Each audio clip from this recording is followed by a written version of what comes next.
Good afternoon. My name is Michael Smith. I'm the Executive Director of the My Brother's Keeper Alliance at the Obama Foundation.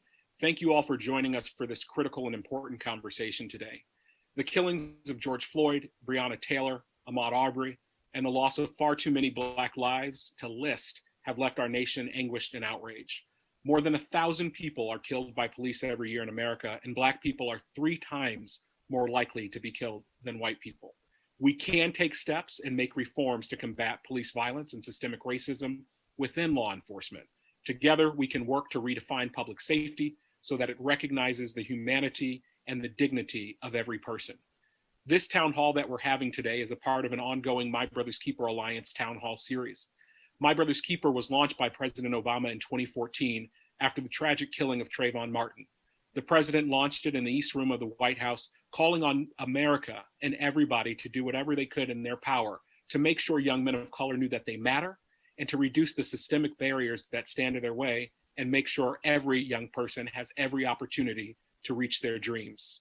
Today, the work of My Brother's Keeper continues as the My Brother's Keeper Alliance at the Obama Foundation, where we lead a network of more than 250 communities and a massive call to action to businesses, mayors, and other folks in communities across the country.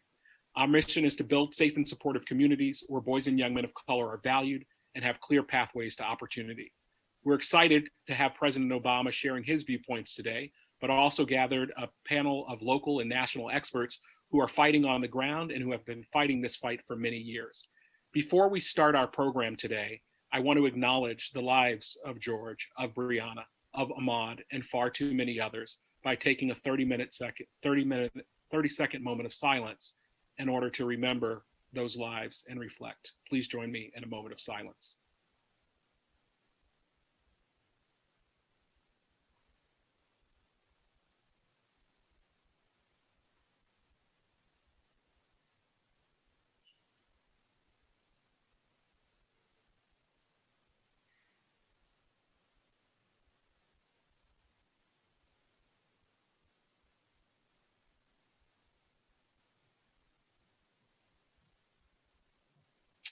Thank you. We speak their names, we hold them in our heart, and it is with their memories that we move ahead in action. It is now my pleasure to start where we should always start, with the future, with a young man that I had the pleasure to meet when we were at the My Brother's Keeper Ohio conference, where there is an incredible statewide network of My Brother's Keeper in Ohio. This young man, Playon Patrick, blew us away with his incredible words. Playon graduated from Fort Hays High School in Columbus, Ohio in May, class of 2020. He was a straight A student, member of the National Honor Society, and a student council. Patrick will attend The Ohio State University in the fall and plans to major in criminal justice and criminology. It is my pleasure to introduce this brilliant, bright young man, our future, Playon Patrick. Hello, ladies and gentlemen. My name is Playon Patrick. I am 18 years old and plan to attend The Ohio State University. And this is 2020 Quarantine Killings. And they ask, how do Black boys write about their city? How do we know street if we don't know uncracked sidewalk? They ask, how do these Black boys know anything about their city? How the buildings are sitting on corners where brothers' bodies are still learning how to rot. There are small crosses placed in the grass where families cannot afford to bury their loved ones. Reminds my brothers and I that we are early graves before we are anything else. We call those corners playgrounds. We call those corners the killing fields. We call our bodies bullets. Even if we were never aimed in the right direction, we call the remnants of our mother's family the diaspora tree.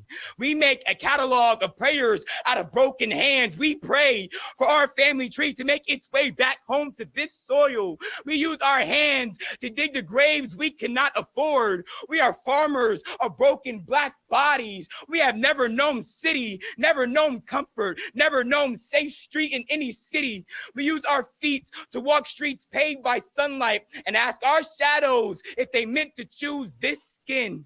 We make a catalyst of bodies, our dinner menu, and we eat with our eyes closed. We are fed lies so easily it tastes like medicine, always conflicted between being Black and being people. I wish God could have given us a choice. For years, we have been told that there is something we need to scrub off this body, as if this dirt could go away. Working in the field make you realize how easily Black can cook in the sun, how easily we turn on each other for a little slice of the pie. We don't know this city, how it was built with our grandmother's authentic hands, how we couldn't have gotten a house or a bed when it was first built, when it was first settled, when it was first taken from the Indians, when our gods believed in the same beginning. We don't know home. We know how generations of our people could use these legs, could run miles on end into the night, our faces bedazzled with the remnants of the stars. We will forever search for our forefathers' footsteps. We don't know home. We know run.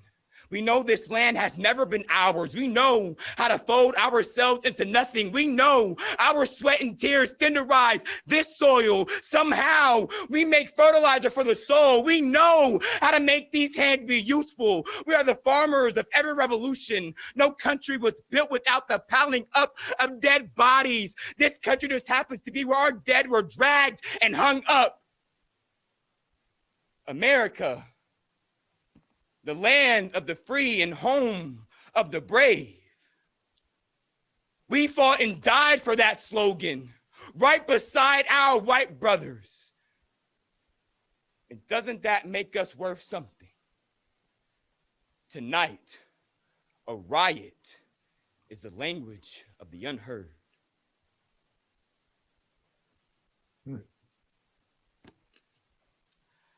I want to take a second to thank the MBK Village and the Obama Foundation for giving me such a great opportunity to continue to spread the message. Now, it is my honor to introduce to you a man who needs no introduction. He is the founder of the My Brother's Keepers program. He is a father, lawyer, lecturer, community organizer, and so much more. Born and raised in Honolulu, Hawaii, he is the man who changed America forever. It is none other than the 44th president of the United States of America, President Barack Obama. Man, thank you. Man, that was unbelievable. And we could not be prouder. And you are a hard act to follow. So, I can't wait to see all the great things that you're going to be doing in the future. Good afternoon, everybody. All the participants, all the panelists. Let me start by just acknowledging that we have seen in the last several weeks, last few months, the kinds of epic changes and events in our country that are as profound as anything that I've seen in my lifetime. And I'm now a lot older than planned. I'm going to be 59 soon. And let me begin by acknowledging that although all of us have been feeling pain, uncertainty, disruption, some folks have been feeling it more than others. Most of all, the pain that's been experienced by the families of George and Brianna and Ahmad and Tony and Sean and too many others to mention, those that we thought about during that moment of silence. And to those families who've been directly affected by tragedy, please know that Michelle and I and the nation grieve with you, hold you in our prayers. We're committed to the fight of creating a more just nation in memory of your sons and daughters. And we can't forget that even as we're confronting the particular acts of violence that led to those losses, our nation and the world is still in the midst of a global pandemic that's exposed the vulnerabilities of our healthcare system, but also the disparate treatment and, as a consequence, the disparate impact that exists in our healthcare system, the unequal investment, the biases that have led to a disproportionate number of infections and loss of life in communities of color. So in a lot of ways, what has happened over the last several weeks is challenges and structural problems here in the United States have been thrown into high relief. They're the outcomes not just of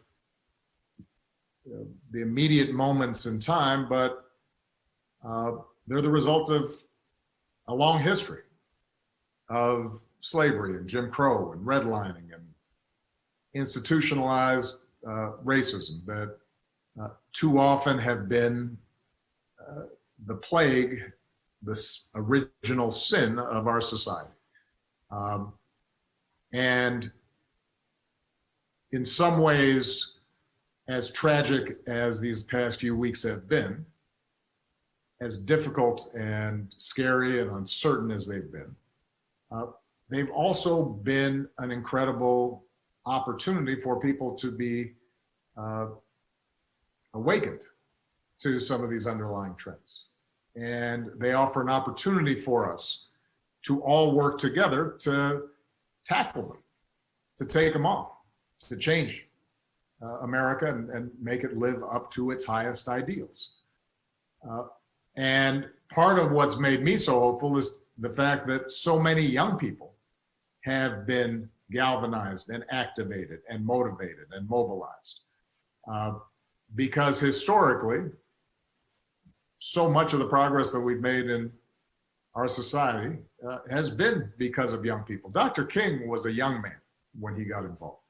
Cesar Chavez was a young man. Malcolm X was a young man. The leaders of the feminist movement were young people. Leaders of union movements were young people. The leaders of the environmental movement in this country and the movement to make sure that the LGBT community finally had a voice and was represented were young people. And so when sometimes I feel despair, I just see what's happening with young people all across the country and the talent and the voice and the sophistication that they're displaying. And it makes me feel optimistic. It makes me feel as if, this country is going to get better. Now, I want to speak directly to the young men and women of color in this country, who, as Playon just so eloquently described, have witnessed too much violence and too much death. And too often, some of that violence has come from folks who were supposed to be serving and protecting you. I want you to know that you matter. I want you to know that your lives matter, that your dreams matter. And when I go home and I look at the faces of my daughters, Sasha and Malia, and I look at my nephews and nieces, I see limitless potential that deserves to flourish and thrive. And you should be able to learn and make mistakes and live a life of joy without having to worry about what's going to happen when you walk to the store or go for a jog or are driving down the street or looking at some birds in a park. And so I hope that you also feel hopeful, even as you may feel angry, because you have the power to make things better, and you have helped to make the entire country feel as if this is something that's got to change. You've communicated a sense of urgency that is as powerful and as transformative as anything that I've seen in recent years. I want to acknowledge the folks in law enforcement that share the goals of reimagining policing, because there are folks out there who took the oath to serve your communities and your countries, have a tough job, and I know you're just as outraged about the tragedies in recent weeks as are many of the protesters. And so we're grateful for the vast majority of you who protect and serve. I've been heartened to see those in law enforcement who've recognized, let me march along with these protesters. Let me stand side by side and recognize that I want to be part of the solution. and who've shown restraint and volunteered and engaged and listened, because you're a vital part of the conversation. And change is going to require everybody's participation. Now, when I was in office, as was mentioned, I created a task force on 21st century policing in the wake of the tragic killing of Michael Brown. That task force, which included law enforcement and community leaders and activists, was charged to develop a very specific set of recommendations to strengthen public trust and foster better working relationships between law enforcement and communities that they're supposed to protect, even as they're continuing to promote effective crime reduction. And that report showcased a range of solutions and strategies that were proven and that were based on data and research to improve community policing and collect better data and reporting and identify and do something about implicit bias in how police were trained and reforms to use the force that police deploy in ways that increase safety rather than precipitate tragedy. And that report demonstrated something that's critical for us today. Most of the reforms that are needed to prevent the type of violence and injustices that we've seen take place at the local level.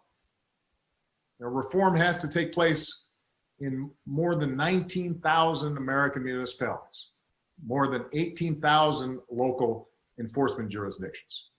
And so as activists and everyday citizens raise their voices, we need to be clear about where change is going to happen and how we can bring about that change. It is mayors and county executives that appoint most police chiefs and negotiate collective bargaining agreements with police unions. And that determines police practices in local communities.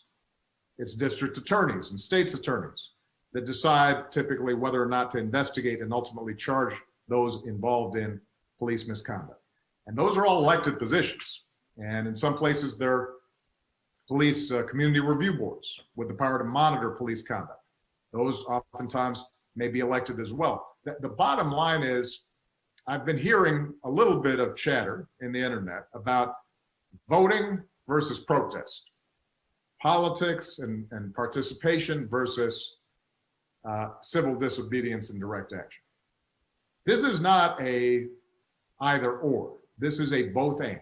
To bring about real change, we both have to highlight a problem and make people in power uncomfortable, but we also have to translate that into practical solutions and laws that can be implemented and we can monitor and make sure we're following up on. So, very quickly, let me just close with a couple of specific things. What can we do? Number one, we know there are specific evidence-based reforms that, if we put in place today, would build trust, save lives, would not show an increase in crime. Those are included in the 21st Century Policing Task Force report. You can find it on obama.org. Number two, a lot of mayors and local elected officials read and supported the task force report, but then there wasn't enough follow-through. So today I am urging every mayor in this country to review your use of force policies with members of your community and commit to report on planned reforms. What are the specific steps you can take? And I should add, by the way, that the original task force report was done several years ago. Since that time, we've actually collected data, in part because we implemented some of these reform ideas. So we now have more information and more data as to what works. And there are organizations like Campaign Zero and Color of Change and others that are out there highlighting what the data shows, what works, what doesn't in terms of reducing incidents of police misconduct and violence. Let's go ahead and start implementing those. So we need mayors, county executives, others who are in positions of power to say, this is a priority. This is a specific response. Number three, every city in this country should be a My Brother's Keeper community, because we have 250 cities, counties, tribal nations who are working to reduce the barriers and expand opportunity for boys and young men of color through programs and policy reforms and public-private partnerships. So go to our website, get working with that, because it can make a difference. And let me just close by saying this. I've heard some people say that you have a pandemic, then you have these protests. This reminds people of the 60s and the chaos and the discord and distrust throughout the country. I have to tell you, although I was very young when you had riots and protests and assassinations and discord back in the 60s, I know enough about that history to say there is something different here. You look at those protests, and that was a far more representative cross-section of America out on the streets, peacefully protesting, and who felt moved to do something because of the injustices that they had seen. That didn't exist back in the 1960s, that kind of broad coalition. The fact that recent surveys have showed that despite some protests having then been marred by the actions of some, a tiny minority that engaged in violence, that despite, as usual, that got a lot of attention, a lot of focus, despite all that, a majority of Americans still think those protests were justified. That wouldn't have existed 30, 40, 50 years ago.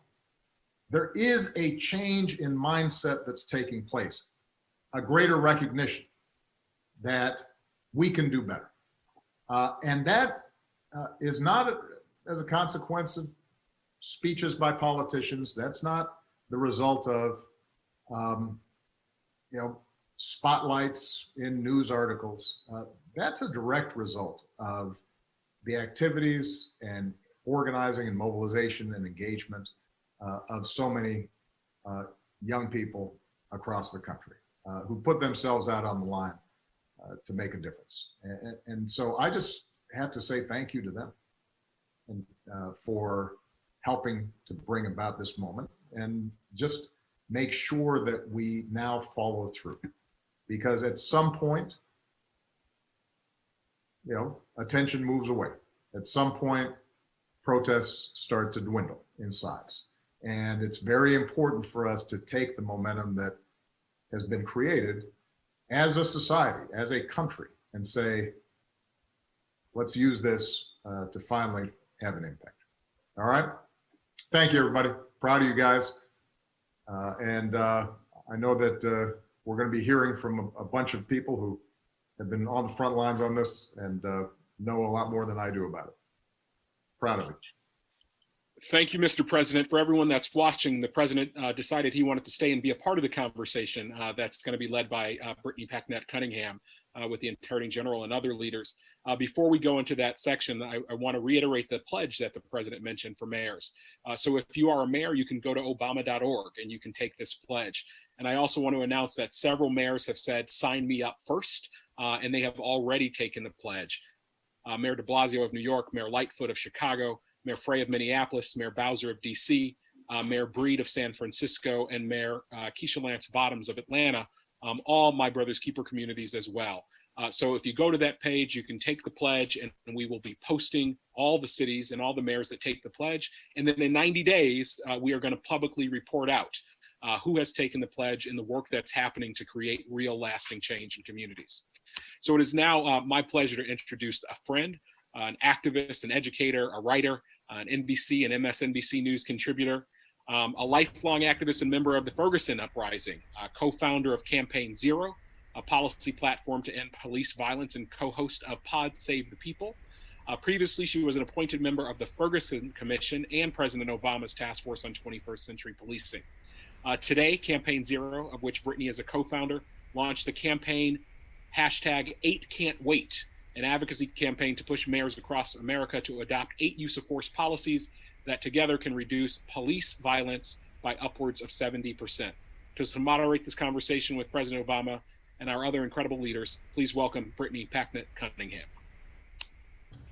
Thank you so much, Michael. And thank you, President Obama, for gathering this conversation in this moment of intense grief, but hopefully intense purpose. We are here together to talk, to have a family conversation. And you may be watching this and have come here because you are experiencing that grief and you need some community in which to do that. And you're hoping that we can hold you up to the light.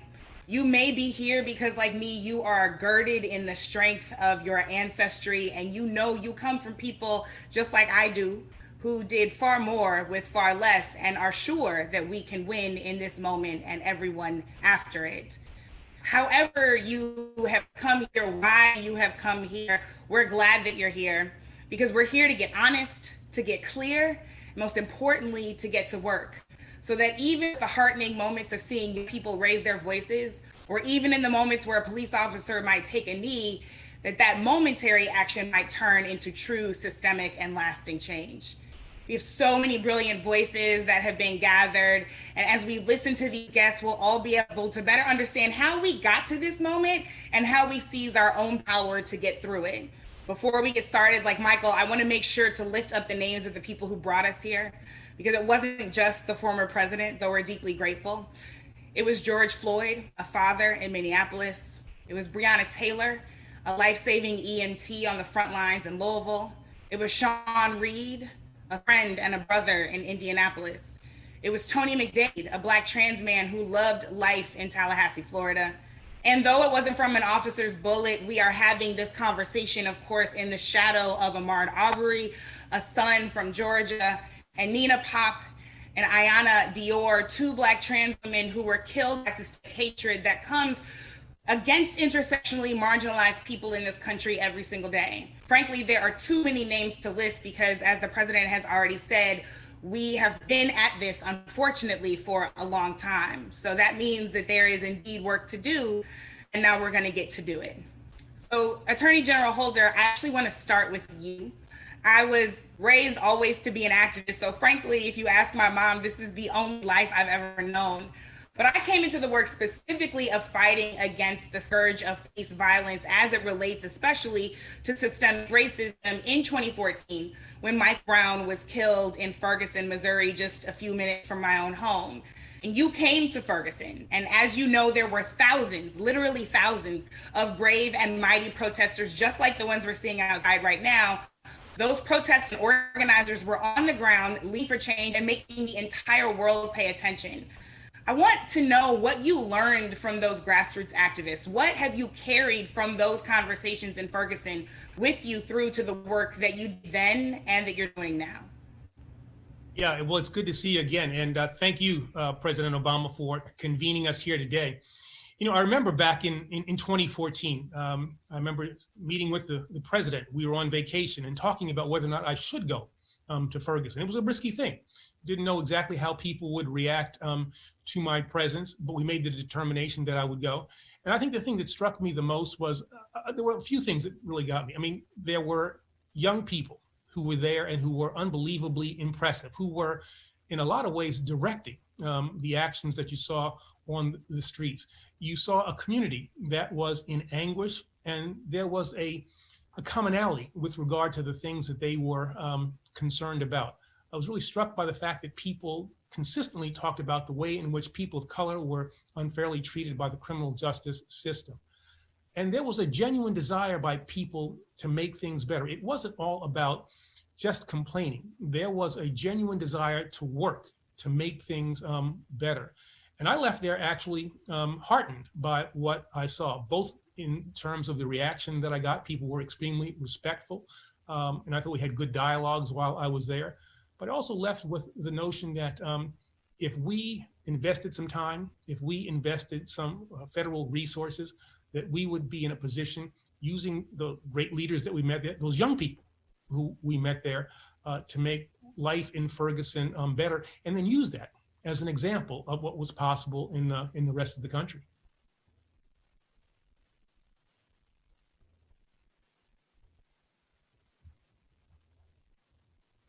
So as the president reminded us, this is not about an either or question. right?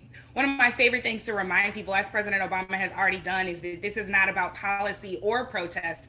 This is about policy and protest. And that we know, as Dr. King and so many others throughout history taught us, is that protest is actually what creates the pressure so that the policy can get passed. Similarly, we are in a long-term game and a short-term game here. That while we are dealing with radical imagination and reimagining what public safety can look like, even beyond police in our communities, we also have to make sure that people are safe now.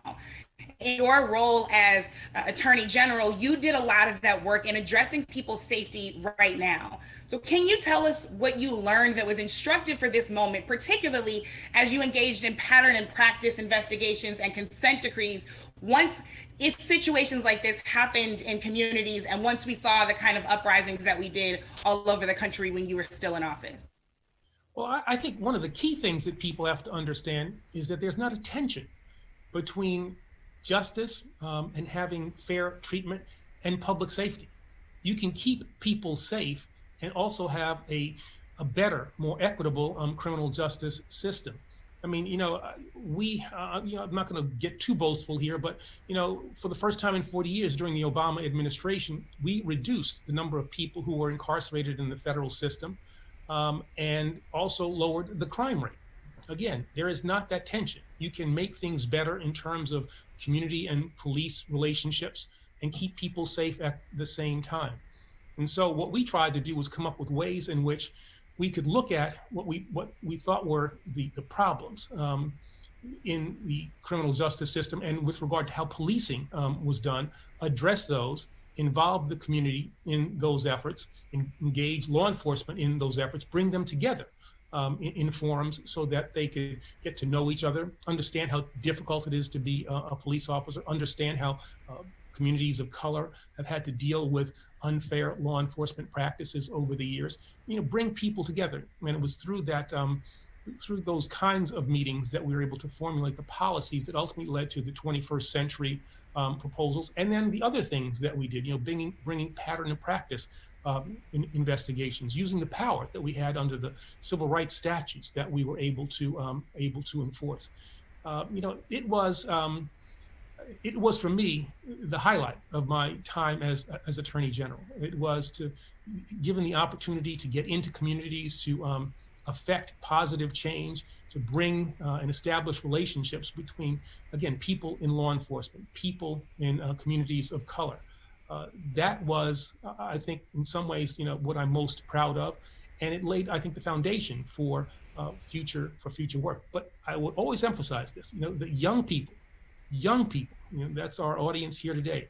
Young people were critically involved in all of the work that we did, starting at Ferguson and other parts of the country.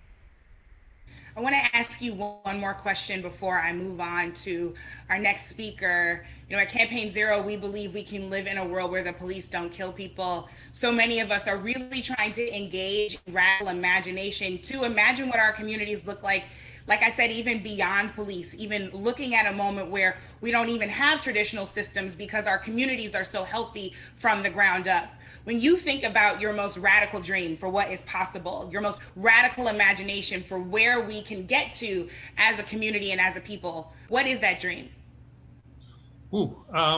That's an interesting one. I guess my dream is that we would get to a place where people are judged on their individual deeds, the individual characteristics, and that we don't stereotype people. And that is not only with regard to how we do things in the criminal justice system.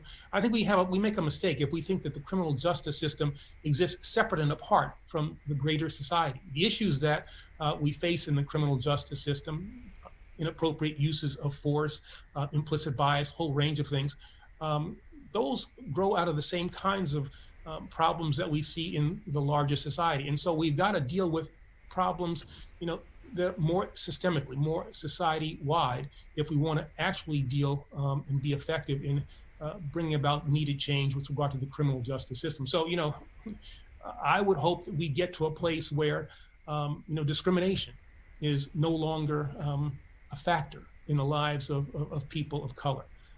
That fair treatment would be something that would be would be expected. Stereotypes, born in slavery, and the notion that, in order to enslave a people, you had to think that they were in some ways different, some ways inferior. And those attitudes may not be as explicit as they once were, but still are a part, I think, of the American psyche implicitly. And radical change, I'd like to, erase those feelings and base policy on real world experiences, on the reality of the people of this nation, as opposed to the perceptions of them, the stereotypes of them. What I hear you is saying is that being able to live, being able to breathe, not having anyone's foot on your neck is not actually a radical idea at all, that it is what everybody is owed. Thank you so much, Attorney General Holder, for joining us. I want to move now to Philippe Cunningham, who is a councilman from the city of Minneapolis, where so much of this is centered. Minneapolis is really ground zero in so many ways, as it was home to George Floyd and his family. Philippe, I have so many questions for you, but first I want to know how you're doing and what is happening on the ground in Minneapolis. I see here on the Zoom call my friend Deion Jones, who was peacefully protesting in Los Angeles when he was hit with the rubber bullet. And we've seen so many images of that kind of unnecessary confrontation, and a lot of them, unfortunately, are coming from Minneapolis. So how is home? How is the home team doing? And what do we outside of Minneapolis need to understand about what's going on the ground? Yes, well, thank you so much for having me. Thank you for that question. I too just want to start off with naming that I'm here today because of the strength of my ancestors and elders who came before me fighting the fight to make my existence and work as an elected official possible. So on the ground in Minneapolis, folks are mobilizing on a scale we've never seen before, and a diverse coalition, a very diverse coalition of folks is emerging demanding justice, not only for George Floyd, but justice in how the city of Minneapolis protects its residents.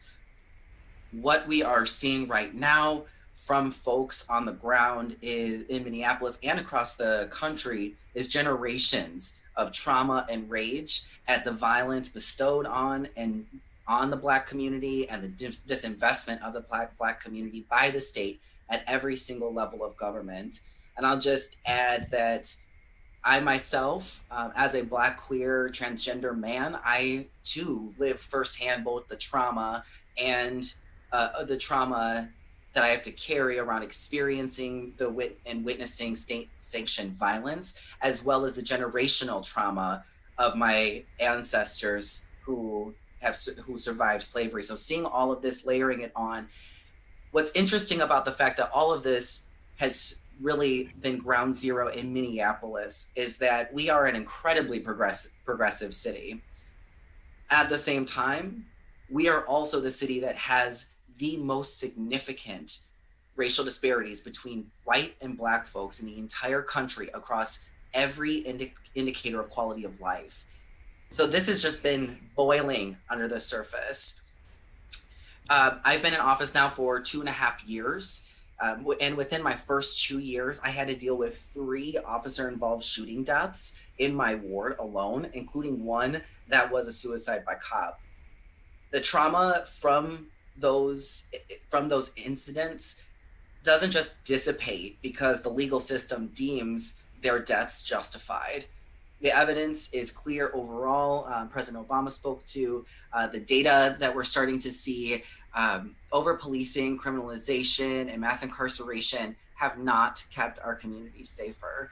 In fact, people getting caught in the criminal justice system further disenfranchises Black and brown folks, pushing us further to the margins of society due to criminal histories, thus triggering a cycle of involvement with crime in the criminal justice system that is often passed intergenerationally.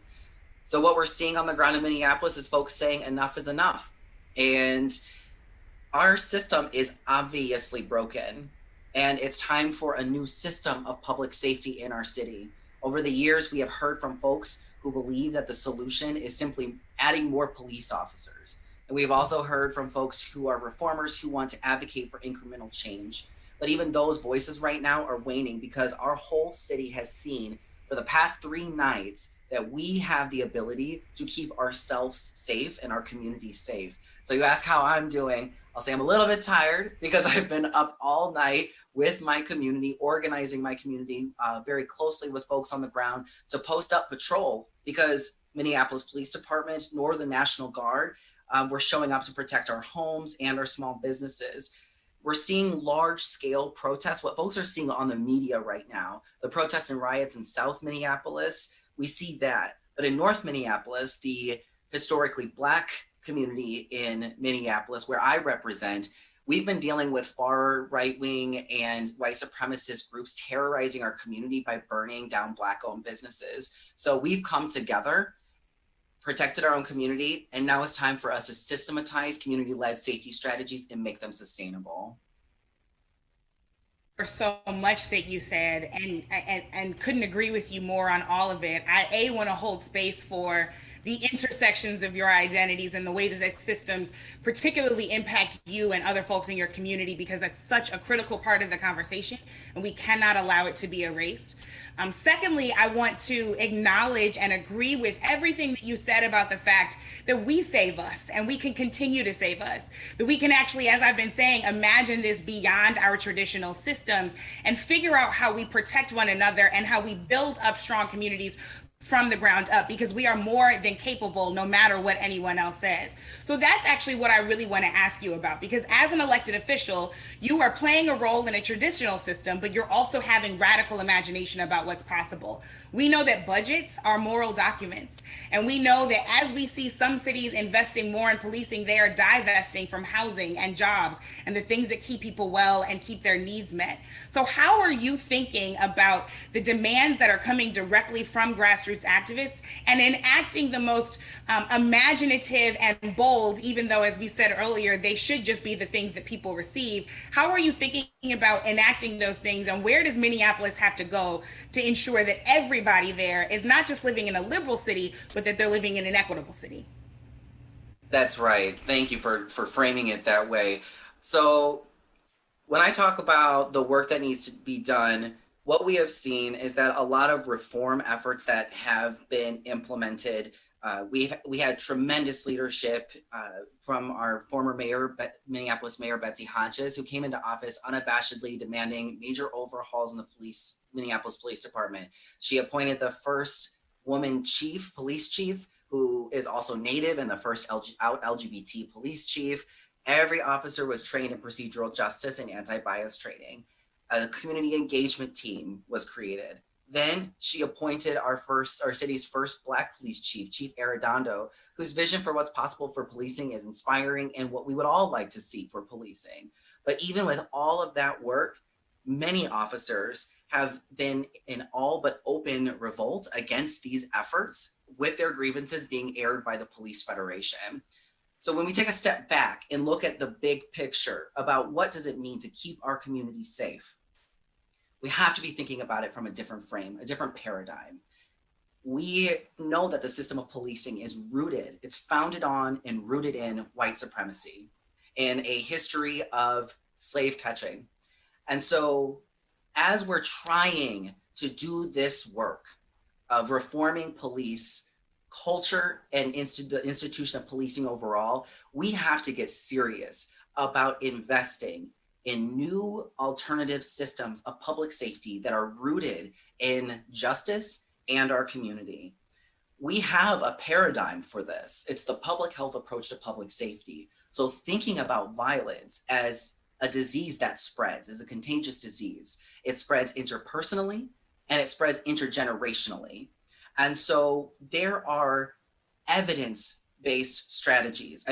We in Minneapolis have been working very closely with John Jay College, as well as their National Network for Safe Communities, as well as Cities United. We've all been working together to really institutionalize this opportunity. I have been a tireless advocate for violence prevention and intervention efforts. We created in late 2018 the Office of Violence Prevention through city ordinance. So now it can't be taken away. We institutionalized a new system, but that only goes so far. We need money to go into that. And that's where the budget as a moral document comes in. there's always political will to put more money into the police budget. The police budget in Minneapolis is almost $200 million. And we have right now, we approved last year a budget of $1.6 billion. They take up a huge chunk. I had to fight relentlessly to get $50,000 for a domestic violence intervention program strategy for us to implement, despite the fact that in Minneapolis, the number one reason for 911 initiated police calls for service is because of domestic assault. We are not successfully getting to the roots of these issues. So having a systemic, institutionalized, new approach to public safety that is community-led, that invests in community with the prevention and intervention, as well as thinking big, even moving further upstream, thinking about housing, jobs, employment, training, education, thinking about all of that. That is what true comprehensive public safety is. And we have to start thinking about what does it look like to have a future without police? What would it look like for us to not need police, and then work backwards from there? I used to be a teacher, so backwards planning from everything that is possible is my jam. That's my favorite thing to do. And I'm so glad that you really helped root us in the concept of, again, radical imagination and then action toward that. So obviously there are things that have to happen in the short term. There are policies that have to change. There are investments that have to be made as you move toward those long-term goals. But I really want to, as I close with you, ask you, what should we all be understanding, those of us who do not live in Minneapolis, about what the grassroots demands are as we are making our voices heard and attempting to be supportive of what is happening on the ground there? What should we be lifting up in the short term, the long term, and everything in between to get to that place of, as you said, comprehensive community safety that has to include not just policy, but culture and investment? That's right. Well, first I'll just say I too was a teacher. I was a special education teacher on the south side of Chicago. So the backwards planning is a good thing, right? So what we really need in terms of support in Minneapolis is we just need for folks to keep an eye on us and to be able to hold us accountable, because there is some real momentum here. Like I said, we've heard, since I've been in office, I've heard from so many folks who are just like, the way we solve this problem is by just adding more police. If we just add more police, that will solve the problem. Or if we implement these specific reforms, body cams, diversifying the police department, anti-bias training, those sort of reforms, then we'll see the outcomes. But we really need to dig even deeper into it. And what we're seeing is a groundswell of demands for the city of Minneapolis to defund the police. That's what we're seeing right now. These folks are the ones who are transformation oriented. And so in Minneapolis, the public and political will right now are very concentrated at this point in transformational change. And things have also changed in that who is in elected office here. I'm actually not the only Black trans person on Minneapolis City Council. A lot of folks don't realize that. My sister, Council Vice President Andrea Jenkins, is also on the Minneapolis City Council, and she's a powerhouse. Activists and organizers have allies with the same vision for equity and justice who are in office now. So that really opens the possibility when we all work together. So I would say that we're starting to dive into it. The state's Minnesota Department of Human Rights has opened an investigation into the police department for the last 10 years for systemic racial discrimination. So I would say what we need right now is for folks outside of Minneapolis to keep an eye on what's going on, and also to invest in the folks, the organizations who are on the ground, who have been doing this work for years and years, and to also push folks on the ground here, communities, to make their voices heard. That is one of the biggest things is that I hear the most from the folks who just simply want more police. I have been labeled soft on crime because of the fact that I advocate for a comprehensive approach to public safety. So we need folks who believe in transformational change and what community safety can look like and how to get there. We need for folks' voices to be heard. We've already begun to see the seeds of so much of that transformation right there in your hometown due to leadership of yours and so many others. We saw the first Black woman student body president at the University of Minnesota get them to stop contracting with the police force there. We saw that the public schools there followed suit. And from former teacher to former teacher, I'm always like, yes, it's about time that we actually make schools safe for all young people. And that doesn't need to include police. So thank you so much, not just for this conversation, but for your continued courage and action in the role that you're playing. I'm going to come lastly to my good friend and partner in this work, Rashad Robinson, who is the president of Color of Change. Rashad, we've been on the phone a lot in the last few weeks, and you are always thinking so critically about how we ensure that the local conversations that Councilman Cunningham just talked about are really upheld at the national level, and that everyone is doing their part. As I always say, we don't have saviors, we build teams, and that's how we get the work done in community. And that's exactly the work that Color of Change does. It gives all of us an opportunity to be on the team. So how are you thinking about making sure that people understand what their role is on the team? What are the spectrum of demands that you are seeing coming from your members at Color of Change and that you all are exploring and pushing as you do this work? Well, thank you. First of all, thank you, Brittany, for that question. Thank you, President Obama and Attorney General Holder. And it's actually great to be on this conversation and to be back doing work with my brother's keeper. What I will say is a couple of things. You know, over the last 8 months, just alone, over 5 million people have taken action with Color of Change, raising their voices online, signing petitions, making phone calls, showing up to rallies. And that's important, right? Because what we want to be able to do is translate the presence of this moment into the ability to actually change the rules.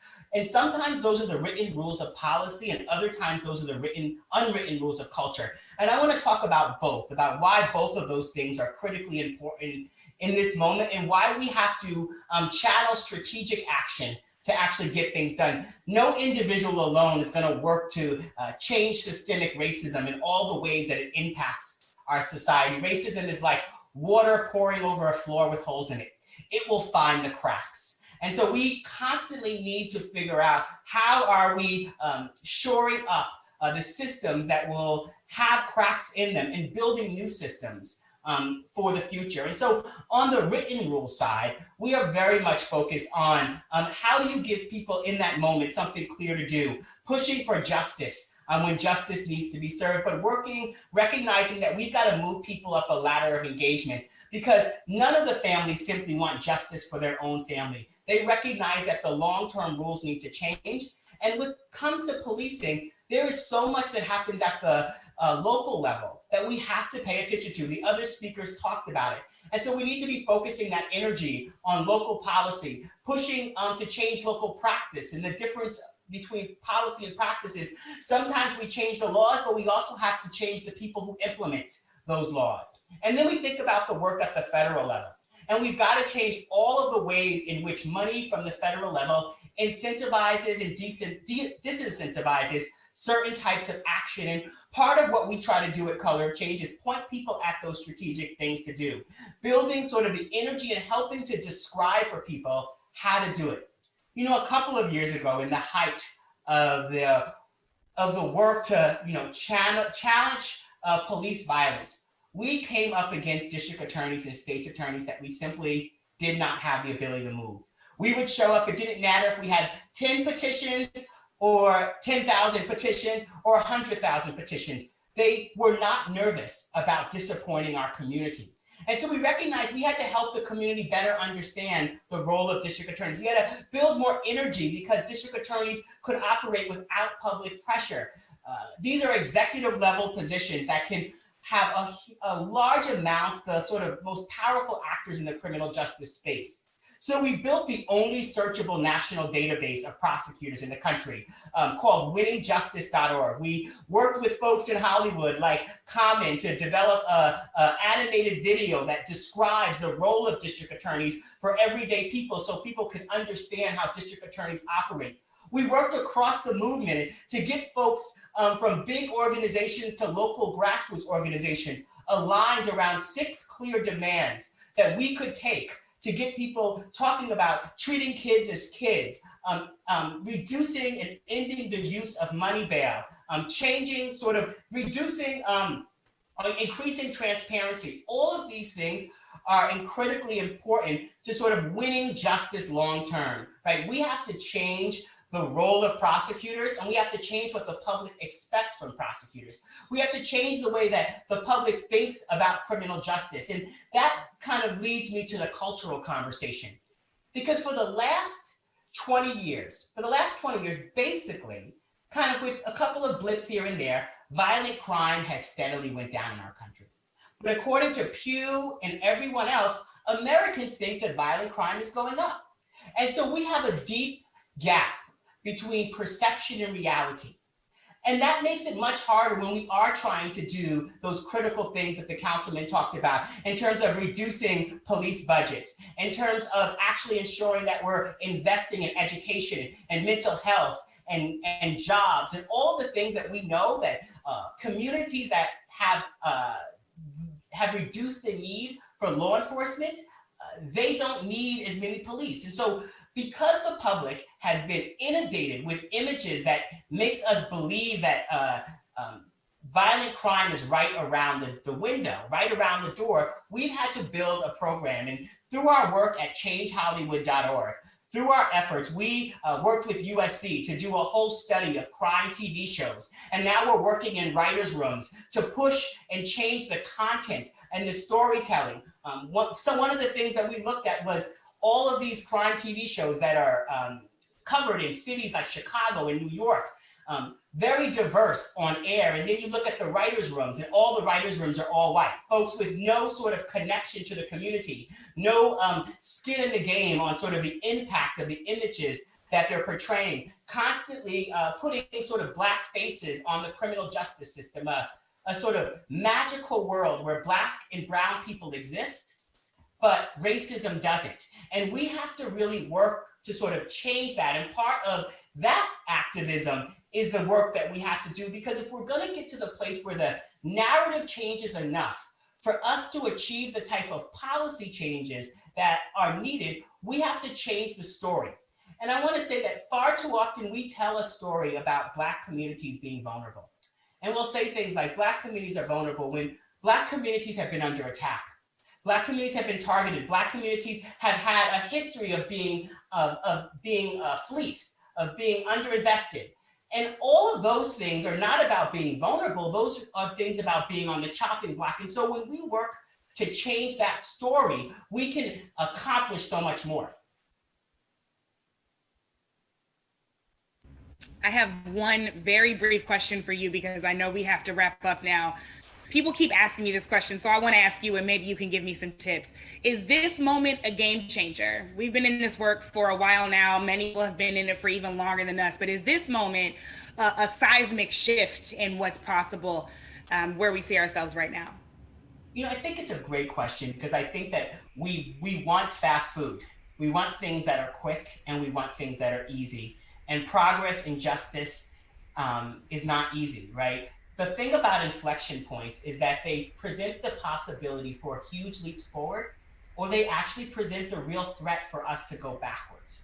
And I think what we all have to recognize is that a lot of things actually have changed over the last several years. White people in a Starbucks take out their cell phone and are filming a police interaction that they don't actually, that they recognize is wrong because a movement has built the sort of mental model to train them. a major financial company, when they create consequences for an employee that does something racist in a park, uses the word racism in their statement in a way that we probably wouldn't have imagined them doing. That doesn't mean we give institutions too much credit, but we recognize what we have won along the way, and the way in which we have shifted what our demands can be. We've shifted what can be possible. And so I want folks to think that we have been the game changer.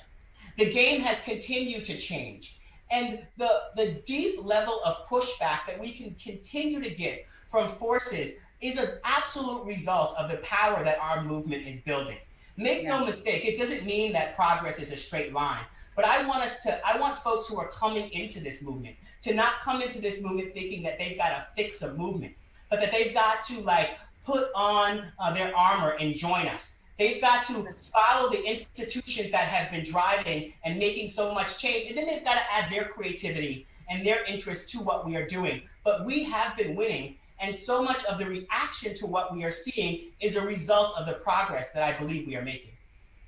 Precisely. The pushback wouldn't be so great if the progress wasn't real. We are the game changer. Rashad, thank you so much. We've heard in this conversation that social change work, changing our communities, having the kind of world we deserve, it's hard work, but it is absolutely necessary work. And we have to be brave enough to imagine what is possible and then go work for it and not just dream it. And we also have to be incisive enough to make sure that people are safe and whole and healthy now. Look, Black people deserve to live because we are human. And Black people deserve much more from America for lots of reasons, but in part because we often save it from itself. We know for sure that we don't just deserve to survive, we deserve to thrive. That means we need justice. And as Dr. Cornel West says, justice is what love looks like in public. So let's go make sure that love is living out loud in public. Mr. President, I see your face. I've seen that face many times before in our meetings. I know you are itching to ask a question. So I will close and hand it off to you. Well, listen, I've just been enjoying hearing all the wisdom that's been spread by so many others. I want to first of all give Eric Holder his props as Attorney General. He rebuilt a civil rights division within the Justice Department and was consistently on the ground, working with communities, listening to communities, and coming up with practical solutions to try to make things better. And I couldn't be prouder of him. Blown away by Philippe and all the good work that he's doing. Rashad has been a consistent warrior for change. He was part of the conversations we had after Ferguson. And Brittany, I think you're all that. So as I listen, I am feeling once again inspired. And what has particularly inspired me is the degree to which folks are thinking strategically, practically, at a very detailed level about where are the places where you can make change and what are the practical solutions backed up by research, backed up by data, backed up by experience that allows us to create a set of communities that are safe and just, safe and fair, safe and non-discriminatory. And that is possible. And I think that one of the things that has been raised is the fact that we don't have the capacity to eradicate 400 years of racism in one fell swoop. So if we think that this is a seismic shift, I hope people don't feel like, well, nothing's going to happen once we figure this out. As I've been known to quote Dr. King, I've said frequently, the arc of the moral universe is long, but it bends towards justice. We bend it. All of you have bent it over the last 4, 5, 6, 10 years.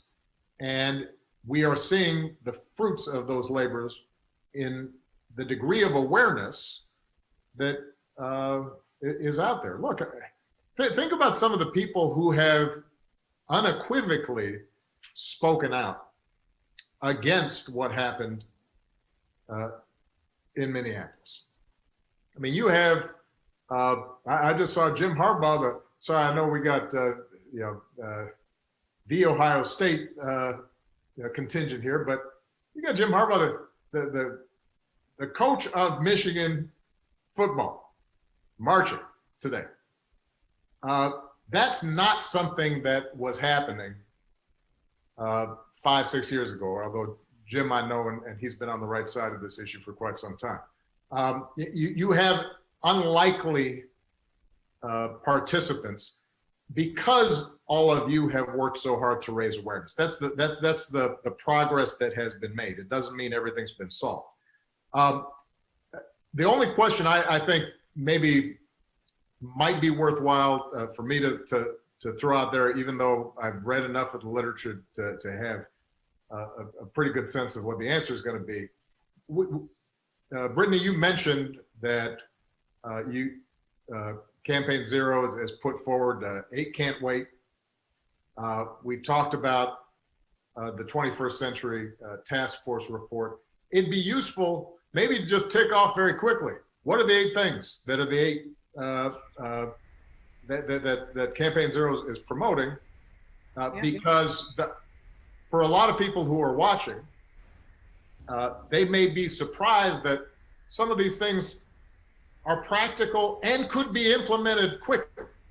I know just one off the top of my head that I know we can all focus on because it's been so painfully real these last few weeks. Chokeholds and strangleholds, just saying that's not what we do. You don't need that in order to effectively restrain someone. So give me what are the 8 in executive summary form so people can hear what these specific things are. Got you. So I didn't know the first question would come to me, but the 8 things are banning chokeholds and strangleholds, requiring de-escalation first, requiring a warning before pulling out a weapon, exhausting all alternatives for those actions, a duty of other officers to intervene. So officers can't just stand there and watch injustice happen. Banning shooting at moving vehicles. We know that keeps police and everyday citizens safe. Establishing a use of force continuum and requiring all force to be reported. And I want to be really clear. Together, those 8 things can reduce police violence by upwards of 70%. That does not stand in competition with what Philippe just walked us through. Because we know that these things can happen immediately without any executive order or act of Congress. All we need is a mayor to have the political will and courage to stand up and say, those 8 can't wait, and I will go and change the use of force standard tonight, let alone tomorrow. So do that now, and then continue to work with your community, because we will continue to keep up the pressure, I can promise you that, to make sure that we are getting to those comprehensive public safety solutions that are community-based and community-oriented and far beyond anything that we're experiencing right now that Philippe just walked us through. These don't stand in competition with imagination. These are a necessary step immediately to keep people safe as we do the hard work of making sure we get to what's. That's great. And let me just point out, in my opening remarks, I mentioned sometimes this tension is posed between political participation and protest. Philippe's an example of why you have to participate politically, because if you are on the streets protesting and making demands, having somebody on the city council who can follow up and respond and advocate and deal with pushback and is in the room when budgets are made and is advising mayors on how they're going to negotiate the next collective bargaining contract with the police union. You need those folks in order to ultimately deliver the goods. I'm constantly mindful the fact that this is not an either or thing, and there's so many ways, all of which are necessary to make a difference. When Rashad talked about the cultural element of this, Dr. King, this may be apocryphal, but I think somebody mentioned to him, just having an anti-discrimination bill, an anti-lynching bill, that's not going to change hearts and minds. He says, no, it won't, but it'll maybe stop me from getting lynched. And that's important too. So laws are important. On the other hand, the narrative and the stories and telling people, here, see me, I'm human, here's my pain. This is somebody's son, this is somebody's uncle. Here's the story that you need to understand about our background and our community.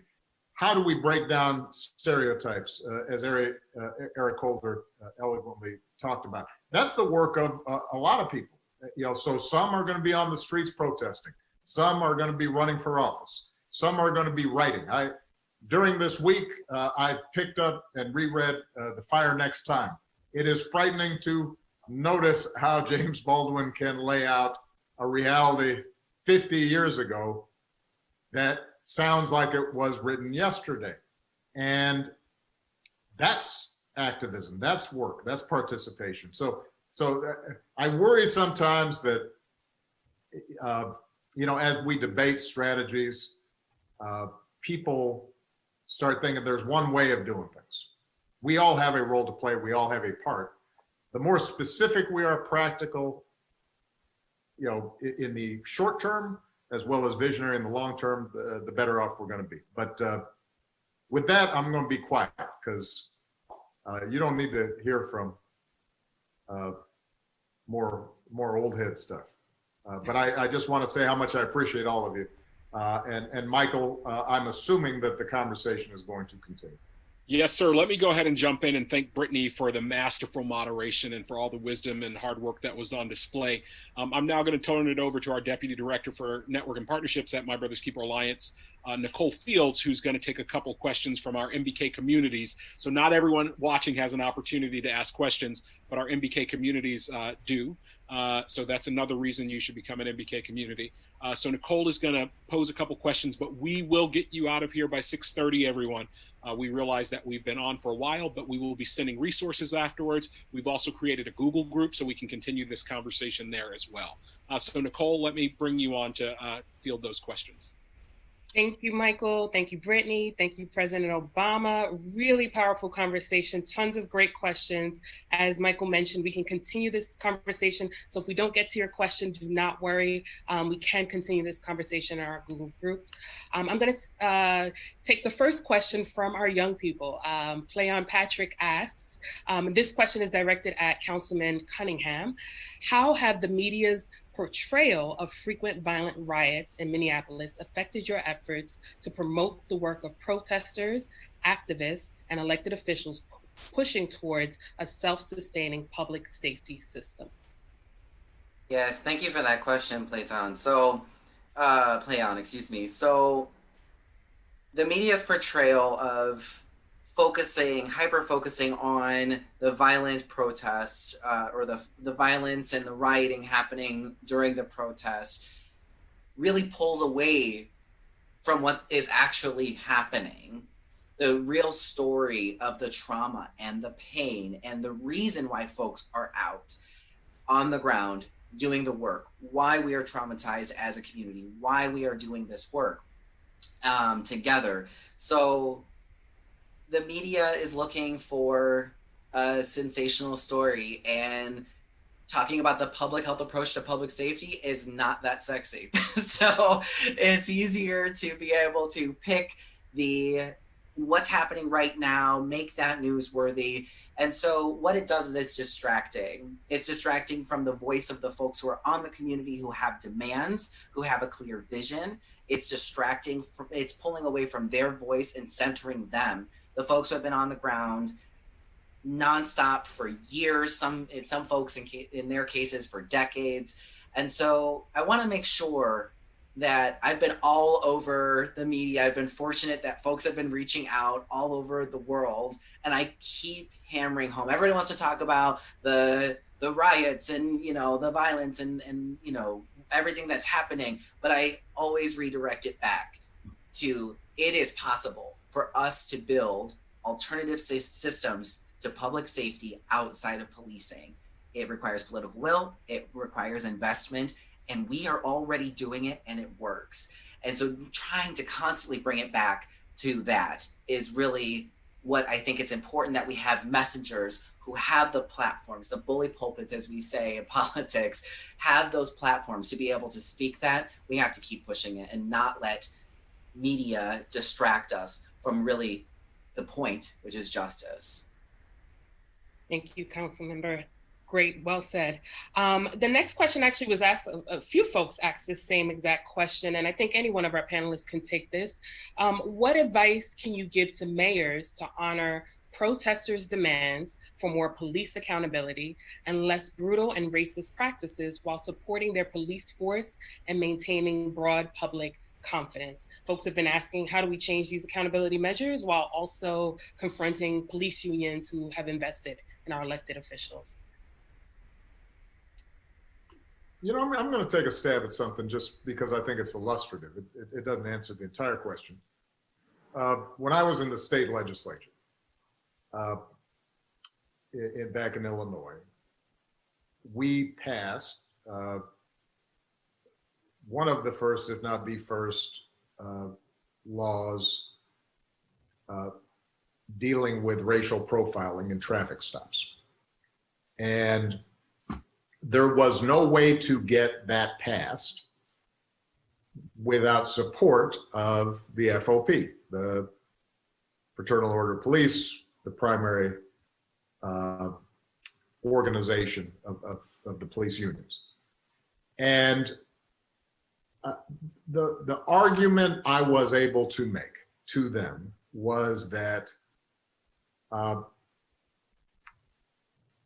police officers are going to be safer if there is greater trust and less tension, that they will be able to do their jobs better if they have data that has been collected, that is clear, and police chiefs are going to be able to manage their forces more effectively.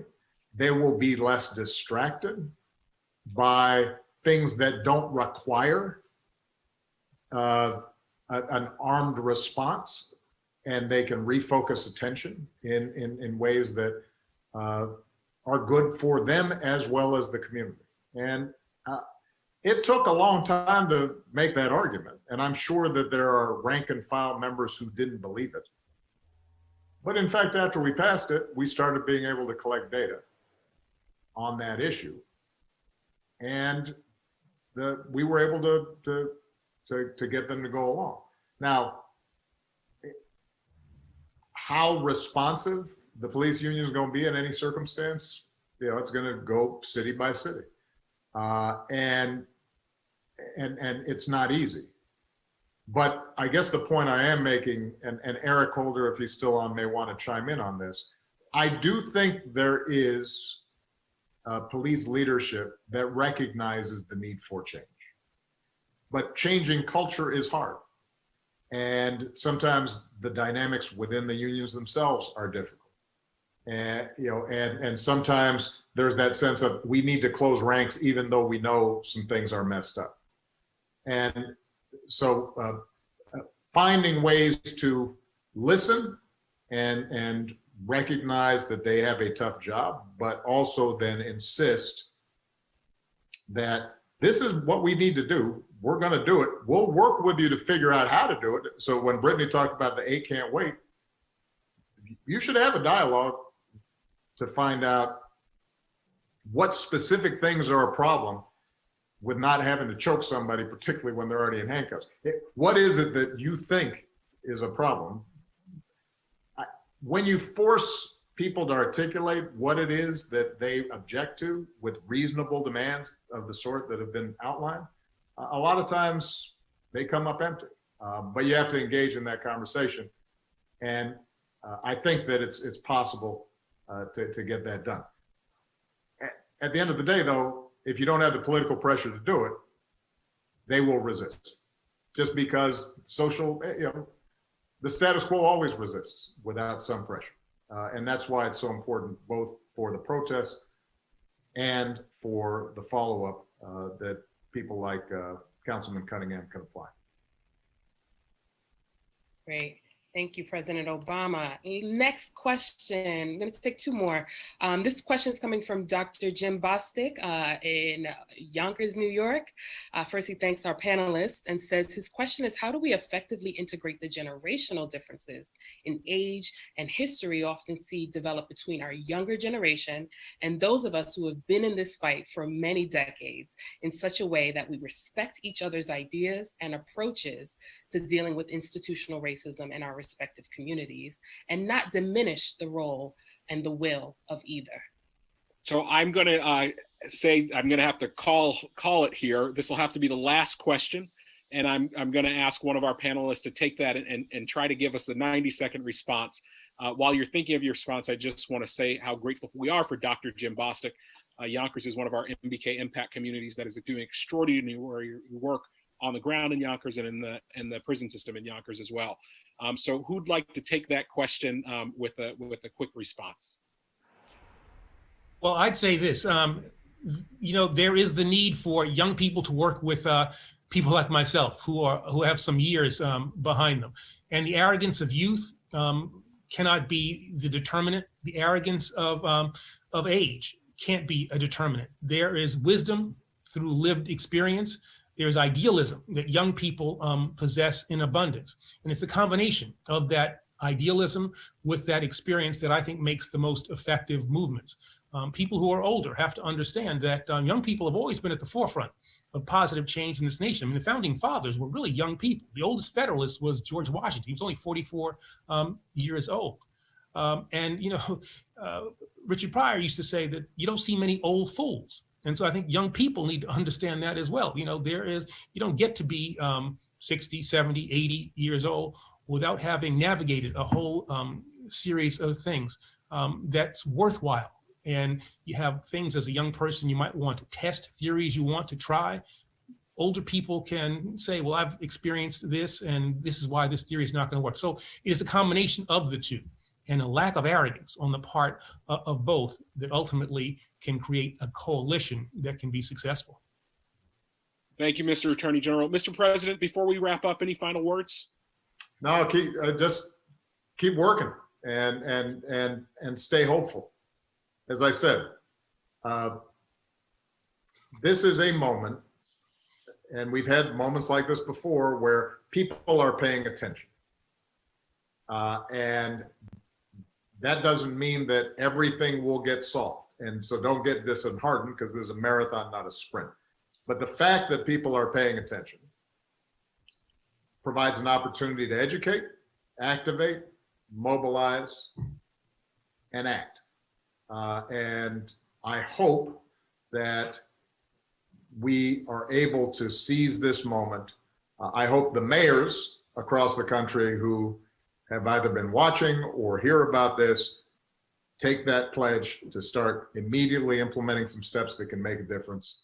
And I hope all the young people who've been inspired and engaged and involved, they keep at it, because that's what ultimately is going to create the kind of country we want. And for those who have been talking about protests, just remember, this country was founded on protest. It is called the American Revolution. And every step of progress in this country, every expansion of freedom, every expression of our deepest ideals has been won through efforts that made the status quo uncomfortable. And we should all be thankful for folks who are willing in a peaceful, disciplined way to be out there making a difference. So thank you so much, everybody. Proud of you. Thank you, Mr. President. I encourage all of you to go to obama.org. Go to obama.org if you're a mayor, take the pledge. If you're looking to become an MBK community, if you're looking for places to donate or resources, or just to join the Alliance, go to obama.org. We will continue to be there for you, with you. Our partners at the Leadership Conference mayors are excited to provide technical assistance for you as you think about reading those use of force policies, as well as our broader partner network. So this is just the beginning of a conversation. We'll continue this in many different ways, and also be on the lookout for our next town hall that will be coming up, as well as some other actions. Thank you, Mr. President. Thank you, Mr. Attorney General. Thank you, Councilman Cunningham. Thank you, Brittany. Thank you, Rashad Robinson. Thank you to all of our MBK communities for the extraordinary work you do every day on behalf of our boys and young men of color and our sisters. And thank you to all of our young men and all of our young women for everything that you do, not just to be the future, but to be the change today. Have a great day, everybody.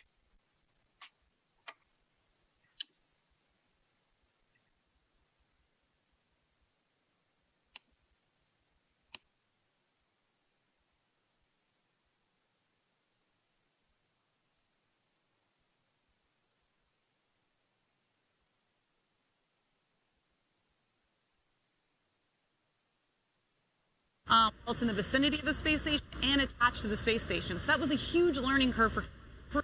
We human rated a spacecraft for a portion of the mission, and then for crew, you just have to obviously expand it for the whole mission. And then the last part was Cargo Dragon has been this amazing test bed for commercial crew. And what that means is we were able to test out